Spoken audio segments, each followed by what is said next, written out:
ಈ ರೆಮಿಡಿ ನಿಮ್ಮ ಮೈ ಬಣ್ಣ ಬೆಳ್ಳಗೆ ಮಾಡಲಿಲ್ಲ ಅಂದರೆ ನಾನು ನನ್ನ ಹೆಸರನ್ನು ಬದಲಾಯಿಸ್ಕೊತೀನಿ.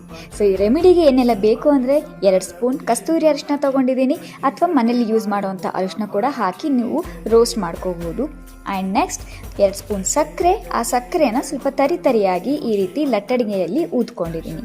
ಈಗ ಒಂದು ಗ್ಲಾಸ್ ಜಾರ್ ಅಥವಾ ಒಂದು ಬೌಲಿಗೆ 2 ಸ್ಪೂನ್ ಅಕ್ಕಿ ಹಿಟ್ಟು, ರೋಸ್ಟ್ ಮಾಡ್ಕೊಂಡಿರೋ ಅಂಥ ಅರಿಶಿನ, ಆ್ಯಂಡ್ ನೆಕ್ಸ್ಟ್ ನಾವು ತರಿಯಾಗಿ ಗ್ರೈಂಡ್ ಮಾಡ್ಕೊಂಡಿದ್ವಲ್ಲ ಅಥವಾ ತರಿಯಾಗಿ ಲಟ್ಟಿಸ್ಕೊಂಡಿದ್ವಲ್ಲ ಆ ಸಕ್ಕರೆ, ಆ್ಯಂಡ್ 2 ರೂಪೀಸ್ ಸ್ಯಾಶೆಯ ಇನ್ಸ್ಟೆಂಟ್ ಕಾಫಿ ಪೌಡರ್ ತೊಗೊಂಡಿದ್ದೀನಿ. ಯಾವ್ದು ಬೇಕಾದರೂ ತೊಗೋಬೋದು. 2 ಪ್ಯಾಕೆಟ್ ತೊಗೊಂಡಿದ್ದೀನಿ.